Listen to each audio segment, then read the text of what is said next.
Yes, I'm good. Hello. Good You to have hear. what? What a beautiful weather you have. Do you have like summer all year around? That's not all year round. It gets really hot in the summer here, from June to about August. Mm. And then during the winter, we only have about, I'd say, 3 weeks of frost, of cold temperatures, and then we're back to nice temperatures. So I've seen snow maybe twice in my life, so we don't deal with much snow down here.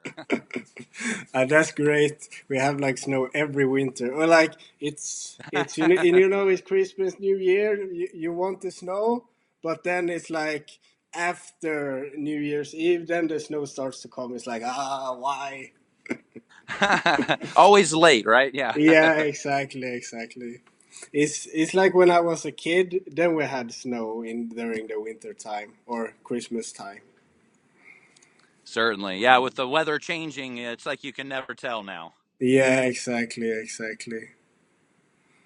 I'm actually super pumped to have you on my podcast, and I'm really grateful for it. Oh, you're You're welcome. I'm glad to be here, and congratulations for starting the podcast. And I hope it's very successful. I'm sure there's a need for it, and people love to talk about aquaponics. So I'm sure you'll do good. Yeah, because I think also one of the reasons why I really enjoy having you here is like because you are one of the few people that I actually take advice from without like double checking what you say because Well, I appreciate that. because there's so many people who think they know aquaponic but then they have just read a couple of books, tried some backyard stuff but don't really know.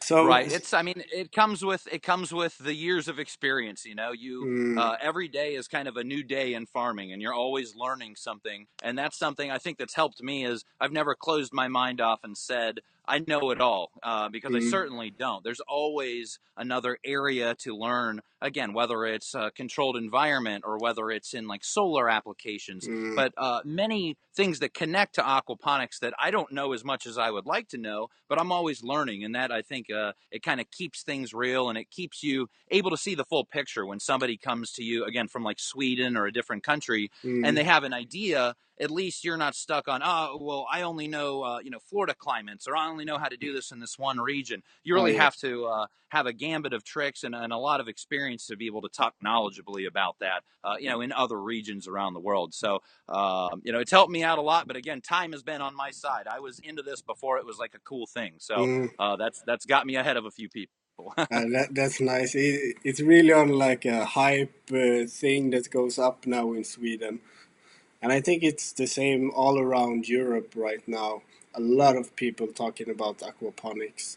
I think you noticed that when you were at the cost action.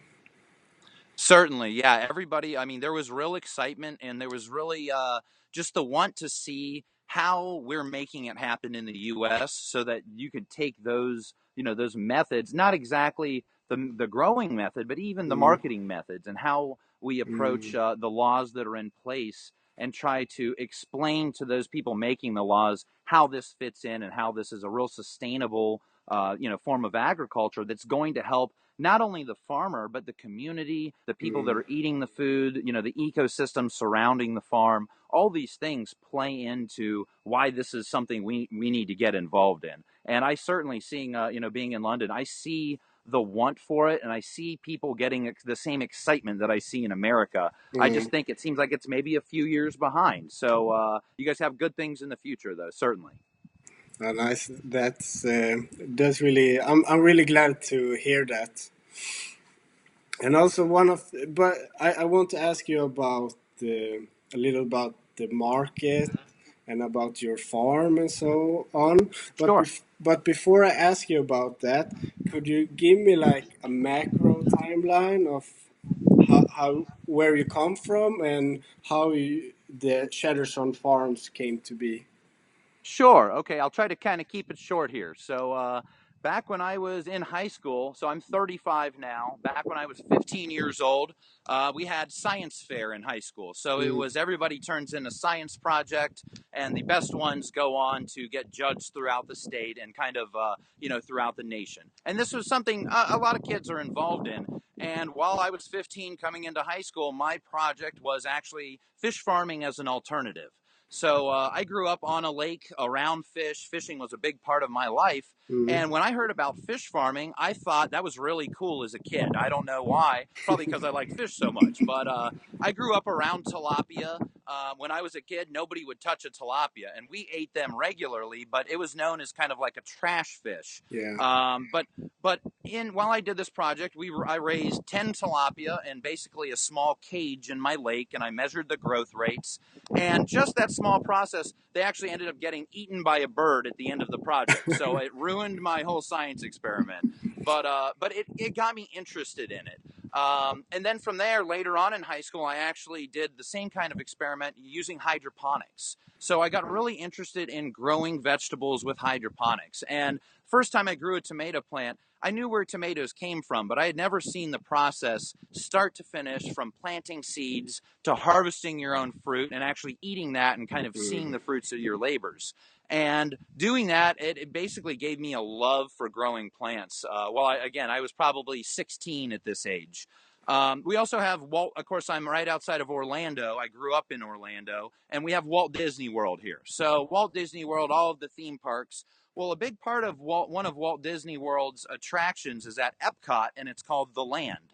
And The Land is a high-tech, futuristic hydroponic greenhouse Oh. to show people what could be done in the future. And they work with NASA, and they do a couple side projects. But going through all the theme parks as a kid, this was really what interested me. I loved seeing high-tech plants growing, from floating things around the ceiling and growing in big sand beds. And it just kind of blew my mind that we could grow food in those ways. So I think it was always the passion that I just thought it was cool. Where some kids, I played video games. I was a normal kid, but that really stuck out as, man, I have an interest in this, and if I could ever do this as a living, that would really be like the dream, where you're doing what you love. Yeah. So fast forward a little bit. While I'm in college, I was actually studying microbiology, is what I majored in college. And I found a job at Aquatic Ecosystems while I believe I was a sophomore in college while I started working there. And so this is about I was 20 years old. At 20 years old, I started at Aquatic Ecosystems, and they were the largest fish farm supply company in the world. So we had a catalog of about 350 pages of strict aquaculture products. And in that catalog, we had about 10 pages of hydroponics products. So as I entered the company, I was kind of the guy with a plant background in a large company full of aquaculture experts. And I basically paid attention while I was at that company. I started out in the returns department, so it wasn't a glorious position. I wasn't right away designing, huge commercial farms, but it was a chance to prove myself. And very quickly, I got noticed by the president of the company. His name was Bob Heidman, and he was really crucial in kind of showing me that you have a future in this industry if you want one. You can make money. You don't have to live poor and just, have like a mediocre job. There's a real chance you can make, a living here if you're passionate about it and if you pay attention. And that's what I did. So right away, I started within the first year getting private projects from Bob. Some of them were like pump testing projects where we tested not what the manufacturers say the pump can do, but what they can physically do. When I built a pump testing apparatus that was 30 feet tall, and we measured the flow of the pump at different head pressures. Okay. And we matched that against the pump curves that the manufacturers supplied us. And that was one of the first projects that got me into the field building, a testing apparatus, and it went to really good use. It went in a big write-up in a Koi catalog. And it really showed the industry that not everything that's published is true. A lot of these pumps say they would do a certain flow rate. They did nowhere near the flow rate in the real application. So, but that kind of got me interested in the engineering side and in the design side, and how simply changing a couple fittings, say a 90-degree elbow to a sweep to a long 90-degree elbow completely changes the flow characteristics and the flow rates you're getting out of a system, and which basically ends up being the efficiency of that system. So that was, again, in year one. I ended up working my way into the technical department, where you basically sit in a cubicle all day and you get nonstop phone calls from people with fish farms, people in labs doing aquaculture, aquariums, like SeaWorld or any of the large aquariums. Anybody that bought equipment from us and had an issue or needed to get it sized, like blower sizing, aeration sizing, filtration sizing. Again, 350 pages of products. It was a lot of stuff to try to learn about. And how But big that's was a question? How big was this company? Was it one of the largest one in, and was it only USA or large It was international? worldwide, and it was the largest in the world Okay. at the time. So we were selling internationally. We had some of our suppliers were, of course, in Asia and Europe, and we sold worldwide. So we had a whole international department that dealt with outside of the USA sales, but I was in the inside USA sales. Yeah. So I spent several years doing that, probably 7 years at the company on the phones doing those design projects and helping multitudes of people. And when I started, we may have gotten one call about aquaponics every 2 or 3 months. It was nobody was doing aquaponics. But as the years went by, And we'd what get to year where was we'd get this? 20. I'm sorry? What year was this when it was like one call every 1 2 months? When it was one call, I would say maybe 2003, around then, Okay. 2003, 2004. But by 2000, I would say 2009, we would get 20 to 30 calls a day about Oh. aquaponics. It blew up. So my whole position was I just dealt with every aquaponic call that came into the company. And again, it was thousands of people. A lot of people learning about solids filtration, biofiltration, oh, they have plant pests. And our technical line was free. So of course, anybody had a problem, I was free support. So Mm. I was on the roster of a lot of people, and I take free support where I can get it. Oh But yeah. I worked there when aquaponics really blew up. They made a position that was an aquaponics supervisor, and that's basically what I moved into. During that time, I built two large test systems out behind our warehouse that we could start teaching classes on and doing demos on for different clients. And then we had taken over a large rooftop greenhouse called Green Sky Growers. It was a multi-million-dollar greenhouse built on the roof of a fourth-story building in one of our suburbs. And I actually took over the management of that as well. So my job came off from tech support onto more showing people, teaching people, demonstrating to people, and managing those operations. Mm. This is when we actually brought in Dr. James Ricosi and Dr. Wilson Leonard to start teaching courses at the company. And I taught courses, I think we taught 6 courses with them over 2.5 years. And that was probably from, if I get my dates right, 2010 to 2012. Oh. And in that time, we averaged around 30 to 40 students per course. So we did a good amount of students through the company. But at the end of my time, I'd say around, I want to say it's 2012, we were actually bought out by a much larger company, which is Pentair. Yeah. Pentair was largely a pool product company, but they were an $8 billion company. So originally, our company was about 120 people. It was basically like a small knit family. And we went to a company of 33,000 people Oh. overnight. And that it completely changed the dynamics. I'm not going to say everything was bad, but it did change the company, and it became a much more corporate structured company.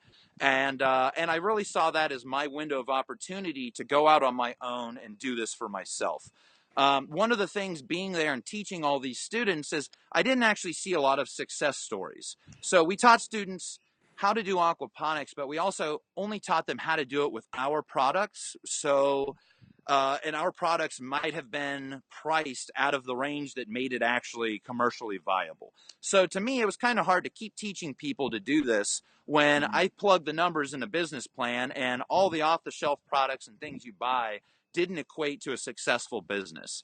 So when I left the company, I started our farm, Chatterson Farms, And I basically dedicated the first few years after leaving that company to making this a financially viable company, a financially successful farm, so that when we actually replicate this model and teach people how to do this, we can say confidently, this works, and you're not wasting your time and your money and your whole life on, just chasing this rabbit hole. You're actually doing something, you're going to make a profit. It's not easy money. I mean, it's farming, but we've demonstrated it over 6 years. We've already Mm. paid off the entire farm. I live here. We paid off our house on the farm, and we're currently expanding the farm and expanding multiple other businesses that I'm involved in.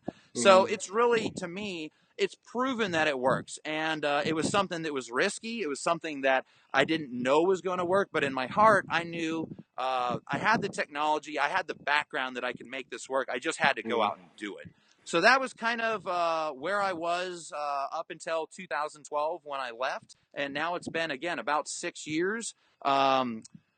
2 years ago, I started an online training course to kind of train other people around the world in these methods and basically how to replicate the technology wherever you are. And that's a big thing that I heard is like one of the scary rumors that isn't true is that, growing up and doing all this aquaponics, it's that, oh, it only works in Hawaii where the climate's perfect, or Yeah. it only works in the University of Virgin Islands because they only get to 80 degrees and they never freeze. So everybody always kind of put this stigma on aquaponics that it can only work in certain locations. And what we've really proven by teaching students and moving this out across the world is that there's got to be a clear distinction between aquaponic technology and controlled environmental technology, okay? How we control the environment in a greenhouse. The aquaponic technology really doesn't change. It can be the same from here to Alaska to France, all Mm. regions. The greenhouse changes. That's what changes. Northern Mm. regions, you're going to need lights. You're going to need those kind of things. You're going to need a more well insulated greenhouse than what I'm going to do down here where we never see snow. But the technology inside doesn't changes. So it's real easy to plug those the difference in the structure you're building into a business plan and see how that affects what you have to actually charge for the produce. And everything I do, we do it by a business plan. And if it doesn't make sense on paper, you can bet it's not going to make sense in real life. Yeah. So it's really getting all those numbers down and making them translate again to Sweden or to somewhere else. And like I've seen, your large tomato project that came up recently seems Yes. like it's doing great. A lot of research, somebody that had the experience doing it. And I heard many people talk about that when I was in London. It sounded like, it's a new shining star in Europe. So it's exciting. And it's them, again, proving in your region it can be done. It just took the right team to kind of put the plan together and make it happen. Yeah, they had really when they first built the greenhouse, it was a pretty funny story inside the local newspaper because they were trying the greenhouse light for the first time, and it was in the middle of the night, and it was like a shining beacon just beaming down. So like over 10 people was calling the police, it's aliens, it's aliens. That's awesome. And I was so funny when I saw that news clip, but that was also one of the main question I had to you was with the different climate, like it's hard to take advice from someone who lives in the tropical and then you live in the north and vice versa. But you say the aquaponic technique is the same, but like the cover or the greenhouse of the farm, that's the main difference. Is that correct? That is correct. It's recreating the environment that plants want to grow in. If your strain of lettuce originated in the hills of England and that's where it came from, Mm. we really want to recreate the temperature, the humidity, and the light cycle that's happening in that region. But it's, the only place that it changes is, say, for your fish. If you're in a region where a cold fish is really what you want, well, then the design changes a little because Mm. like we may do a decoupled system because the requirements of the plants and the fish are different. But I'd say that still goes for any region. It's just the design is specific to the plant that you're growing and the fish that you're growing. Mm. But if I was growing say trout and say something real cold, watercress. Let's say trout and Mm. watercress. Okay, those aren't the best crops to grow here in my climate. But I would still need the same water requirements, the same temperature, the same lighting as someone in Sweden would need for the same thing. Now, it would probably cost me more here to recreate that environment than it would because I'm battling, I'm real hot. If you're cold, it's not going to cost so much to create that Mm. cold environment. So the numbers change, the profitability changes, but how you culture the fish and the plants do not change no matter where we go. So it's as I understand, it's more like how you control the environment. It's exactly right. Nice. And also, now when we're talking about different farm types, could you like give us like a mental tour of your farm? Sure. So mental tour is my farm is about 10,000 square feet, and I'm sorry, I've got this camera mounted on a pole, and I've got some baby goats messing with the pole right now. So if it It's shakes okay. around, I'm sorry about that.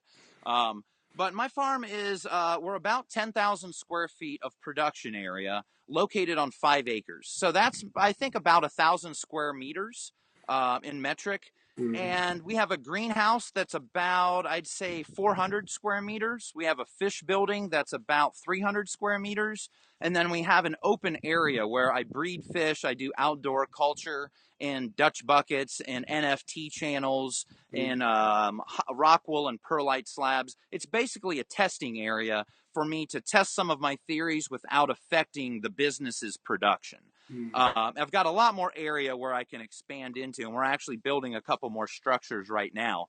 But that's basically a mental tour. So we have our fish building that has 4 1,000 gallon culture tanks. That's our main fish culture tanks to drive the nutrients needed for the greenhouse. Mm. And then, of course, we have mechanical solids filtration. We have biofiltration. We use a mineralization sump there, so we collect all of the solids, we break them down in an aerobic means, so an aerobic mineralization, and then we use that to supplement the greenhouse water.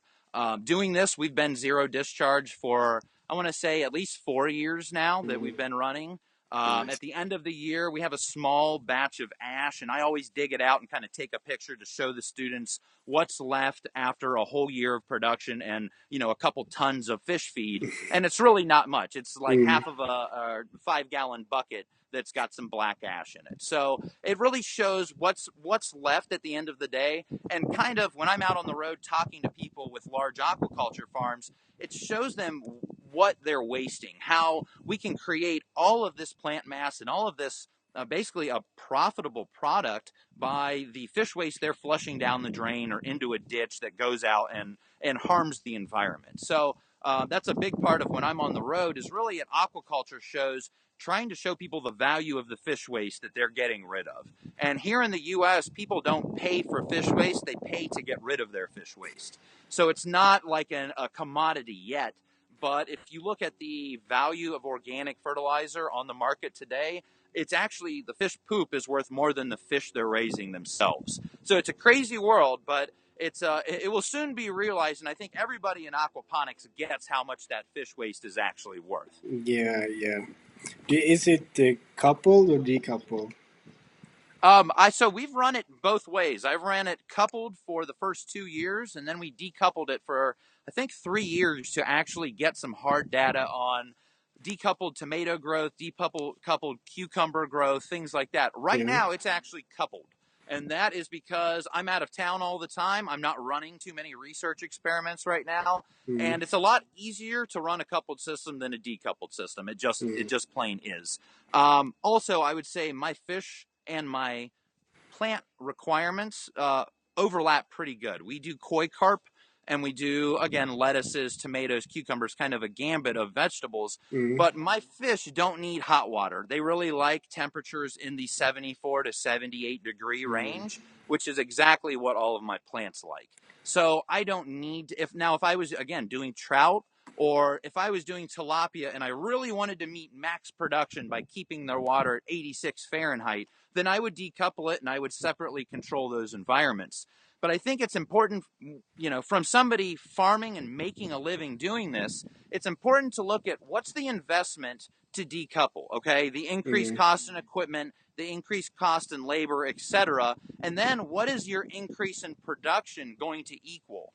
And if all of the investment only basically makes you break even, so you mm, invest more, you create a little bit more, but what you sell it for only pays for that increased investment, then it's not worth it to actually do that.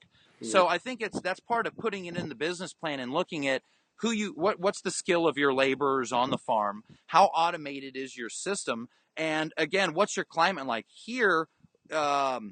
I don't think my fish production is off much from if I were to completely control each environment differently. But mm, the energy to do that would probably be more than what I could sell that extra produce and fish for. So mm, in my case, it's just not worth it. But in some other cases, it certainly is.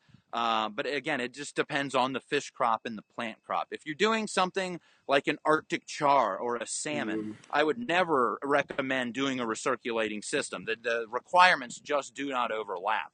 Oh, yeah. But for something like I'm doing, the original intent on this farm was to be low tech design that people can replicate and make money on. And the higher tech you go, the more the end operator actually learn and know about aquaculture and hydroponics. And I think a little bit more risk goes into it because you've got a higher investment in that farm to start off. Now, I think if somebody has more experience, like you're getting right now, Jens, all of your studies around the world, you Yes. got more experience, you're better able to handle a decoupled system. But Oh, you yeah. do need an experienced operator, not an IT guy that's leaving his world of computer programming and coming to do an aquaponic farm. It's harder for them to transition into that decoupled system. Actually, my colleague, he's coming from the IT world. A lot of IT guys are getting into aquaponics, so That I understand it. that's really funny. And we're doing a lot of like thinking around how to like maneuver, not maneuver, but how to, especially like the water quality, how to monitor the water quality through the internet, so you can get an alarm Certainly. to your cell phone or something like that. And I mean, that's the future. Unfortunately, here in the US, the main market is it's not the, 20 hectare farms. That's Mm, there's none of those coming up. You've got a lot of people talking about large farm, but the big market right now is small farms that are in the 1,000 to 2,000 square meter range. And that basically people are trying to make a sustainable farm for their family. They're not looking to have 50 farm workers and have this large industrial scale complex. They're basically looking to make a living farming at mm, the smallest scale possible, I think, to make them comfortable. And there's a huge strive for that. Just the independence that comes with running your own business and being able to create your own product, your own food, raising kids in that environment, which is kind of a nice, wholesome environment versus in a suburb or in the city or something like that. mm, So I think it's strange, but we're not seeing here in the U.S. yet. We're not seeing this huge flux of industrial sized farms. The main consumer is that IT guy, that guy from a different life that has spent 10 years, 20 years there, but he wants to change. He wants something that he's going to feel good about at the end of the day and kind of, re excite you about your career. And that seems to be, aquaponics does that for a lot of people. yeah, I totally agree. But what do you say to these people that come to you? Is there like a first step or a first? How do you Oh, go about for that? Yeah, I'd say so. If somebody's coming to me to design a farm, so we sell farms now, we sell complete systems, we Mm, do installations if they need them. But anybody that calls me, to me, the first question is, have you written a business plan? mm, Because it's a lot of people think that just because they grow it, people are going to come buy it, or mm, just because they are really passionate about it, they're going to be successful. And you've got to be passionate, but you've got to be realistic as well. And that's what a business plan tells you. It takes your thoughts about what's going to happen and it brings in the reality of what people will actually pay and what market is actually in front of you. So the number one thing is, have you done a business plan? If you haven't, don't get scared of the word business plan. It seems to scare a lot of people away in this country. Mm. And business plan is really write down on paper and prove how you're going to make money with your farm. When you explain it that way, it's a lot easier. Write down your costs, write down what you're going to sell everything for, and write down what you're going to walk away with at the end of the year. If it takes you 80 hours a week to make $20,000 a year, you might not want to get into that. That might not be a good career move. I mean, you're going to kill yourself and you're barely going to make any money. But Mm. that's what a business plan will tell you before you build the farm and then wake up 6 months later and say, oh man, I'm not making any money.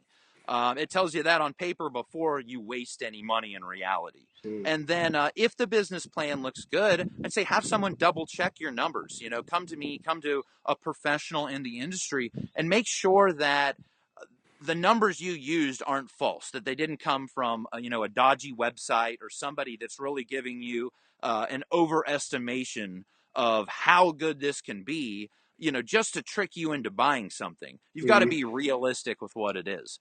I also tell them to check, go around, talk to restaurants, talk to buyers, talk to your grocery stores, to whoever's going to be your client, and try to spark up that relationship so that you can tell, is there a need here, or am I going to be able to actually sell this product to these people, or is the market saturated? And maybe you didn't know it, but everybody in the area buys from somebody, they're happy with their product, and it's going to be real hard to get your foot in the door. Mm. I would definitely say aquaponics is not a business for every location on earth. Some people think it can work everywhere. It can work everywhere. It doesn't mean you're going to make money everywhere, and that's a Mm. big thing to recognize. In my location, I make money. If I were to go 30 minutes in a westward direction in our state and make my farm there, I would not make any money. I would be outside of the zone of the clients that I'm trying to target.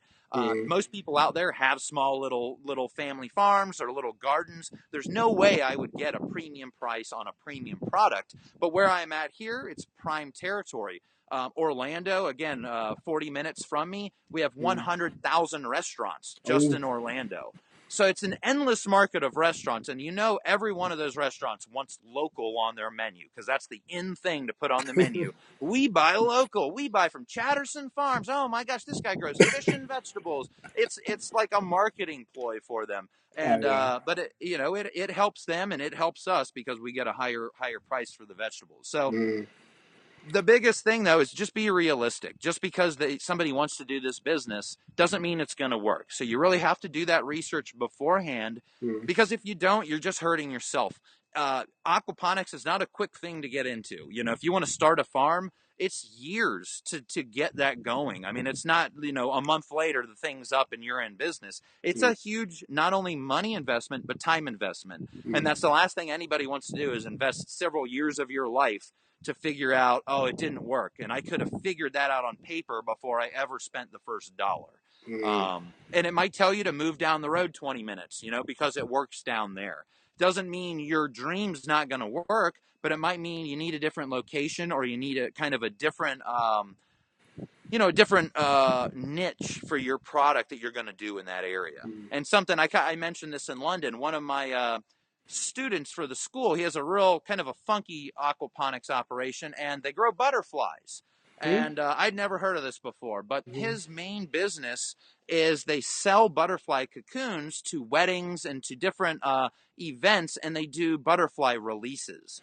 So he grows milkweed in a greenhouse and has a bunch of butterflies in there that reproduce and cocoon, and then he sells the cocoons. And I think it's like 2 to 3 butterflies for 60 or 70 US dollars. It's a super high price, but they're the special colors and they're for special events. Oh And he yes. has a great market. I would have never thought about doing that. I've never Yeah. heard of it. But he has a whole business doing it. So I would say that's one of those things where somebody thinking outside the box can make Mm. a great living, doing something in an area where maybe lettuce would not have worked where he's at, but butterflies work.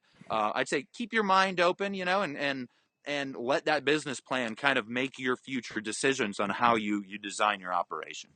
It's the same when I was like buying flour for my friend. She moved. It was like, damn, flowers. They cost like 10 times the amount of a head of lettuce. It's like, why we don't grow this? Yeah. But I also, But also one thing, I was listening from on the Bristol fish on the Bakwa aquaponic, and Alice there, she was interviewing Antonio from Bio Aqua Farms, and when he was doing his business plan, instead of taking the numbers he got from the web, he was actually doing his own small backyard system, and then he took what he produced in the backyard system times the amount he thought he would able to grow on his own. So he actually took his own potential and then translated that into a business plan. So, Certainly, and that's what I did for my farm as well. As you know, I mean, I had backyard systems for years, mm, very close to where I built my farm, and I used all those numbers as the actual production data to design my farm around.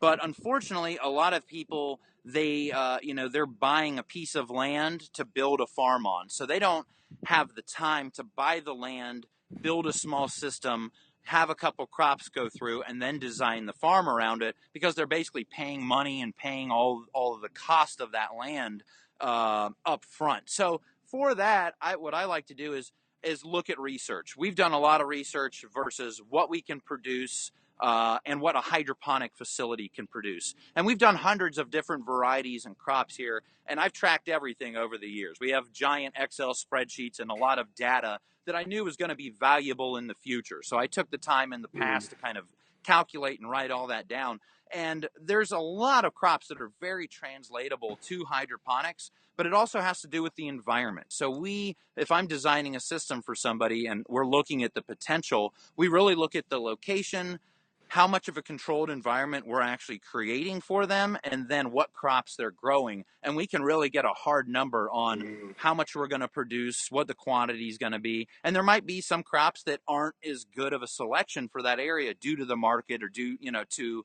um, the local culture that's around. Sometimes if you're in a high Asian community, they might not eat the vegetables that the Caucasian community is going to eat or something like that. So you really, you have to grow what's going to sell in that market that you're in.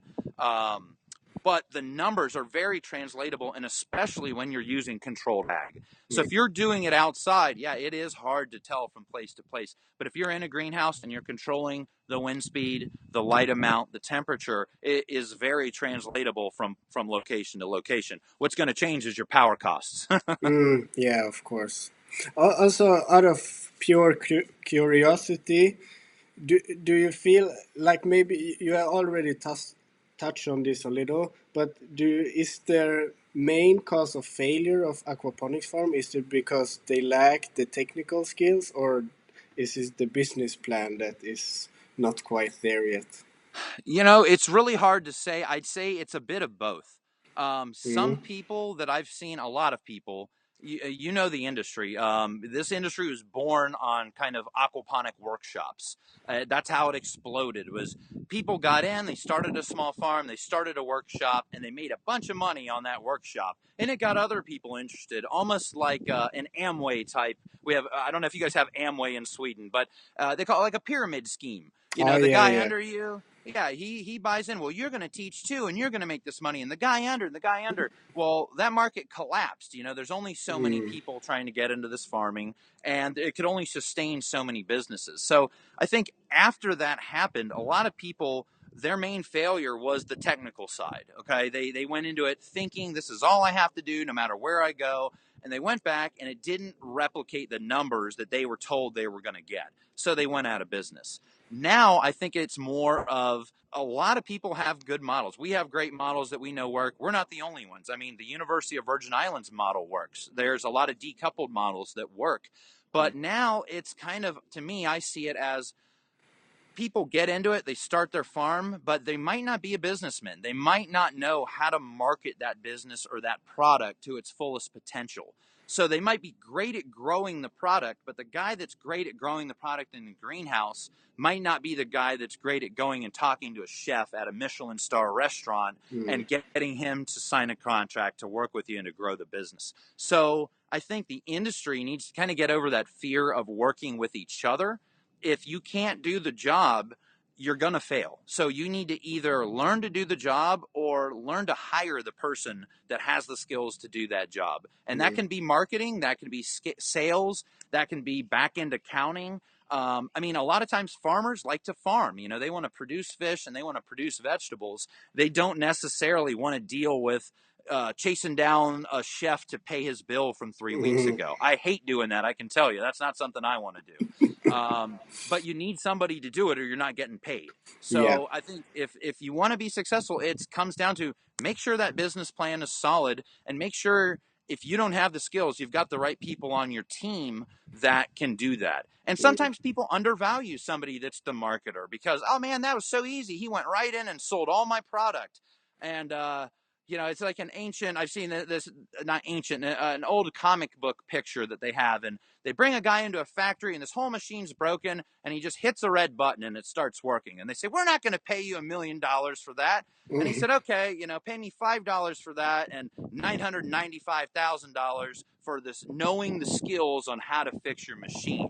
And mm, that's kind of the thing. I can look at a lot of things and think they're not worth that person's salary. But if you don't know how to do them, then you don't understand because the business will not work without that key piece of the puzzle. So, mm, you know, if you're having these opinions on hiring people, talk to somebody else. You know, get someone else's opinion about the matter because it's the worst thing you can do is just stay in your head, think you know it all, and kind of make every decision just based on talking to yourself. That doesn't it does not make a successful business. Don't be afraid to ask other people. You don't have to follow their opinion, but at least you get a bigger scope and a bigger idea of everything you know that are possibilities. mm. Yeah, I really like that. And I'm also really like the business part of farming. So I'm getting more about that education, but also I want to be both like clouds and dirt almost. Like you're both in the dirt, you're doing the job, and still you I want to talk to the restaurants and like talk to the people and be involved in evolving the business. Certainly. You know, you'll reach, depending on the scale of your business, you reach a point where there's only so many hours in the day. You know, and I love talking to customers. I love talking to the end users, all of this. But depending on the scale of your business, you may be at the point where you just don't have enough time to talk to the chefs. Mm, You know, you have to have someone that's their whole job is just talking to chefs, taking orders, and doing customer relations. And I've seen mm, that with several of my clients.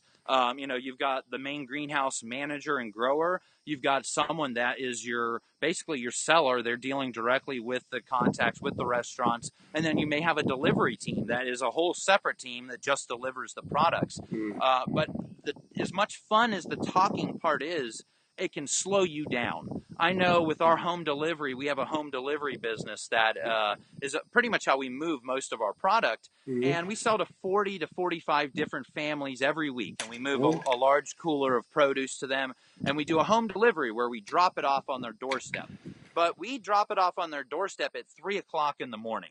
And the reason for that we sell it as is because it's on your door when you wake up. It's fresh. You can put it right in your refrigerator before you go to work, and you're off to work. No, you know, problems. The reality is I don't have time to spend 10 minutes talking to 40 to 45 different families every Friday on a drop-off day, or my yeah. delivery guy or whoever it is.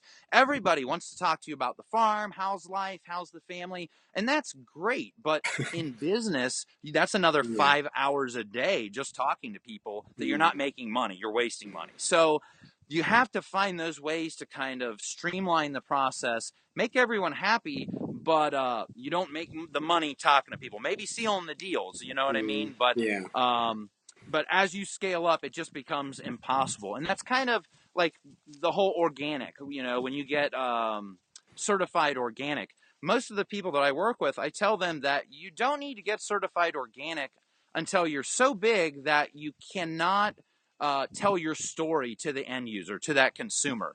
If Mm, you're at a farmer's market, you're talking to the chefs, none of them care if you're certified organic. They want to know that you're local. They want to know that you're chemical free, how you're growing it, and mm, they want to know the farmer. But when you can't tell your story, when it's just a product on a shelf in a supermarket, that organic label is what you rely on to kind of tell that story. And that's when we say it's worth it to actually get certified organic, because that's what makes people pay for that quality of a product. But it's really, it's a scale thing. At a certain scale, you lose the ability to talk to your consumer. Yeah, I really like your 3 o'clock tip. That I think that's genius. And Well, I, as far hopefully none of them watch this podcast, because again, it's just to get the veggies nice and cold on their doorstep. But but it's true that also. It's like win-win.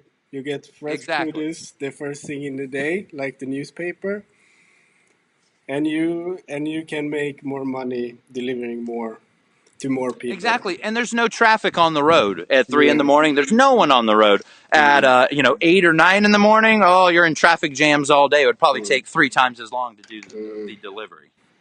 And I'm also curious about. We have touched a lot of things here, Sure. It's been but great talking to you. yeah, you too. But I also want to talk more about your online course because I've been looking I've been looking to going to that one too.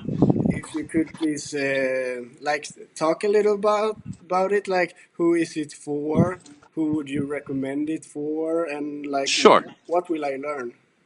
Okay, sure.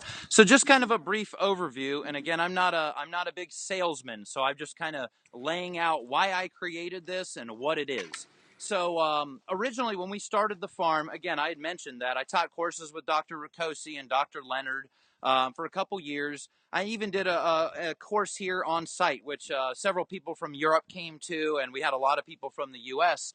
But what I saw was really the cost that it was to the end user. To one of my students that came from France, he had to buy an international plane ticket. He had to buy a hotel for 5 days. He had to pay to get into the course. He had to pay for a rental car. When I added it all up, it was something like $5,000 to come take a course on aquaponics, and I couldn't afford that myself. I thought that was ridiculous. So I talked to my wife, and we really came up with the idea of an online aquaponics course, and something that would be available to anyone in the world, anywhere in the world, that they could take at their own schedule. So not only is it a lot of money for someone to come to an on-site course, you're not getting paid. You have to use your vacation week or something like that. That's another cost. You have to leave your business or your family. That's a cost. There's a lot of costs associated to it. And a lot of people, if you're coming from somewhere where you're already in a career and you're trying to make a career change,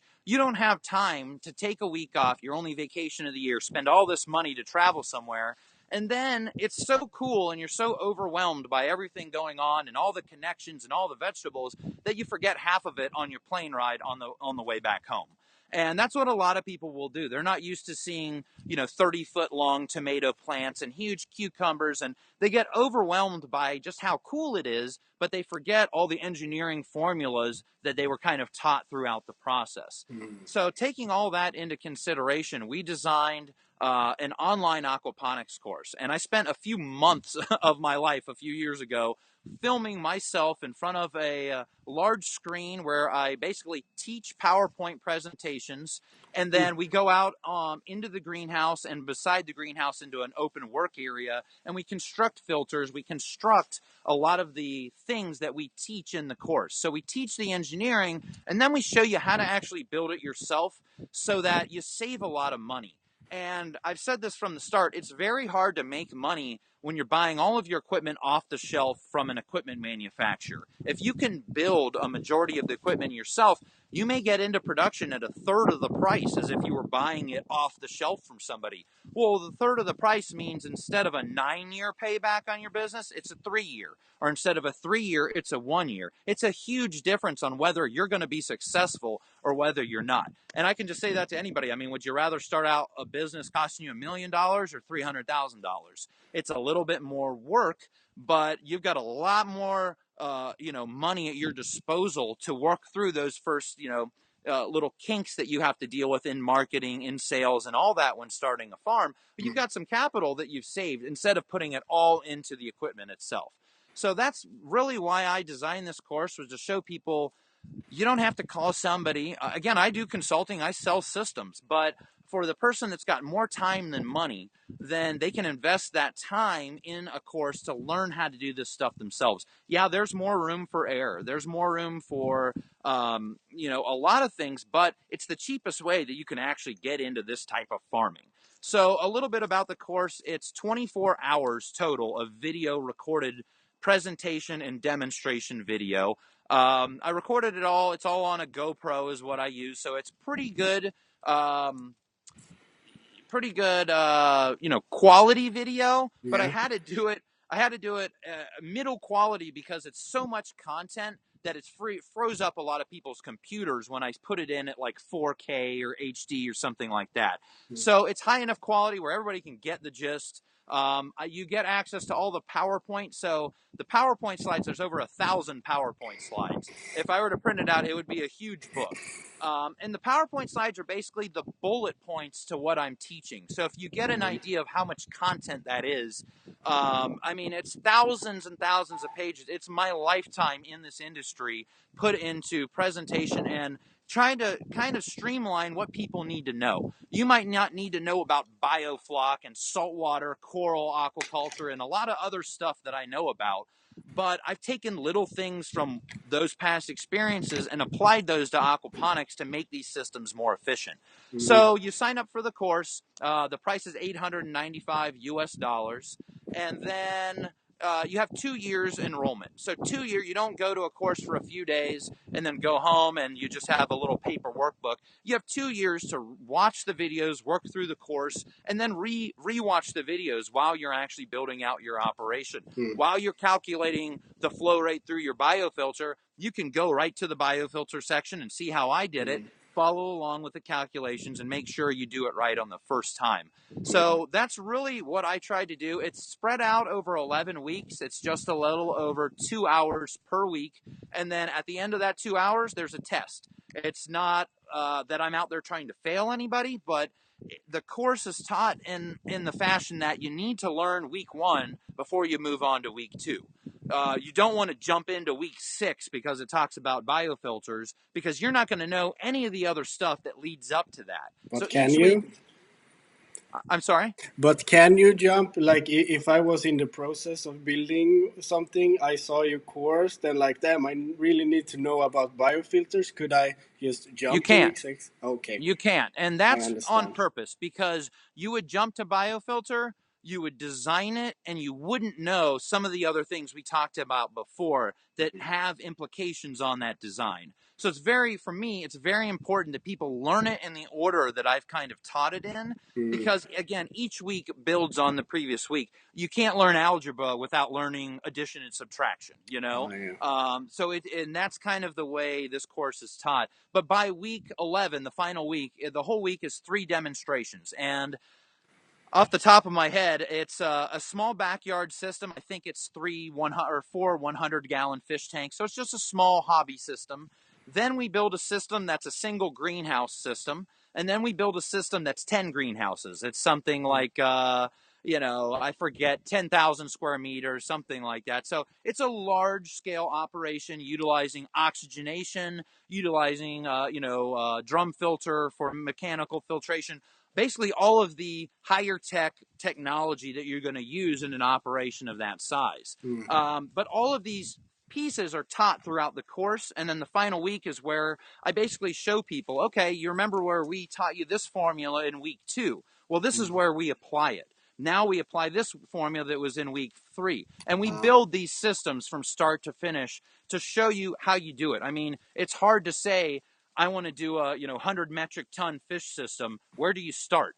Well, there is a point to start. You said how many fish you wanna grow. That's the starting point.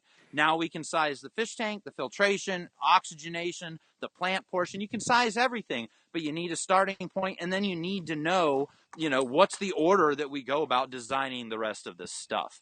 So that's kind of the gist of the course. It's been going great. We've had it going for almost 2 years now, and I want to say we've had 135 students from 42 different countries around the Oh world that yeah. have gone through the course. So it's taken off. It's really taken off. I think we have at least 20 students that are already building commercial scale aquaponics farms around the world. We have a couple in Malaysia. We have several throughout the U.S. I've already got a student up in France with a commercial operation. We've got one in Norway. So I could go on and on. I mean, people are Mm. really rolling out the technology, but it takes time. Once they're done with the course, that's the first thing. Like I told you, do a business plan. Don't jump in and just buy a bunch of equipment. Make sure that your business is going to be a profitable business Mm. before you start buying all this stuff. Last thing I want is everybody to go out and waste their life savings, again, on a dream that's never going to happen. Do it just like any other business, like buying a Starbucks or a McDonald's or a construction company. Everybody's got to do that part, but it gives you the confidence to go forward. When you write a business plan, you get the buyers, you talk to people, you get the confidence to go forward and know that you're going to make money doing this farm. It's Mm. scary to waste hundreds of thousands of dollars on a farm hoping that it's going to work. You don't want to go hoping that it's going to work. You want to know it's going to work. You want to know how you're going to expand Mm. 3 years from now. You want to know all these things. And then you think it's exciting before that. It's really exciting after that. It's just applying all those things that you've learned. That's really nice. And where can me and my fellow friends find your course? Okay, so it's at www.collegeofaquaponics.com. And, just to throw it out there for everyone watching this, we're not an accredited college, okay? The name was basically developed because we wanted people to know this wasn't a backyard course. The material we're teaching, it's Mm. engineering calculations, it's heavy math, it's college level curriculum. Originally, we were actually going to get this accredited and license this out to different universities to teach to their students. But through the accreditation process, it will actually drive the price of my course up over double what it is now. So instead of $895, it would have been something Mm. like $2,400 Oh. to offer to people. And my main clients, the people that are buying my course, they're not college kids that are trying to do a 4-year degree. They're usually 30 to 45 years old. They're already in a different industry and they don't have time to go back to school for a 4-year degree. They're looking for almost a trade school to jump into a different career. Mm. And that's who we're selling to. That's who my client base is. And I've got some people that are like in our military, and that is really the only reason that I would want to go forward with accreditation in this process is that they could use their GI Bill and their basically their funds that they've earned through the military to pay for their schooling. And they can't do that at an unaccredited university. But unfortunately, at this point, I just can't triple the price for everybody because of a couple people, wanting to use their GI Bill. So what we've done is we've given everybody in the military a discount for the course as well. So instead of $895, they get in for $750, and that's year round. There's no special season. That's anytime. They just have to show proof of that they were in the military and they get in. And again, 2 years access. We allow students to send questions to me. I answer all your questions personally. I don't answer them that night. Okay, I'm extremely busy, but I usually answer them within a week. So I tell people, if you have one question, save them up. Wait till you have a couple questions, then send them in, and I'll answer them with every other student's questions when I do my day of question answering in that week. Mm. But it's worked out great. I also have a Facebook support group that a lot of the students that have enrolled and gone through the course and that are on Facebook. It's kind of like a private group that they're all in as well. And that Mm. way students can bounce their ideas off of each other and make sure, because again, we've learned the same technique. They're all using the techniques that I set forth. So it's a lot easier if anybody has a problem. Everybody's thinking with the same head. We all are thinking with the same design, and it's real easy to overcome those problems. And it's become a real valuable support tool for some guys that are out there building farms. Because if I'm not around, again, I'm not instantly around for a problem because I'm not on Facebook all day. Well, 10 of my students might be on Facebook and they might know the answer to that problem. So Mm. I think it kind of collectively as a whole, it builds this community that where we're all thinking with the same engineering minds. We all have kind of the same goals. and we're all willing to help each other, and that's how you grow the aquaponics industry. You Mm. can only do so much by yourself. You can make a successful farm, you can get to a certain size, but you're going to reach a size when there's no more hours in the day, and that's when you need to start looking out at who can I work with. I'm by all means, don't work with people that are going to sink your business. I don't teach people that are, live 10 minutes down the road and are starting aquaponic farms. It's a conflict of interest. And I would expect the same from anybody that I'm going to buy something similar from them. If someone is like another kind of stipulation on my course, if someone Mm. out there is teaching courses right now and that's kind of what they're doing for a living, I don't allow them to take my course. It doesn't make any sense to have someone take your advice and reteach it and just make that their business. I'm trying to kind of eliminate that, eliminate the whole world of overpriced aquaponics schools. Sorry, I've got goats rubbing their head on this pole down here. So, but I'm like, get away. Is it But your goats? they are my goats. Here, I'll snatch one. Yeah, we've got that one right here. We've Oh, got a herd of about 30 goats. So these so are the cute. babies from this year. And my wife makes, they're all milk goats. So she Mm. makes lotions and soaps and all kinds of beauty products out of the goat milk. Mm. And she has a brand called Goat Goddess Beauty Products. And she makes all kinds of things.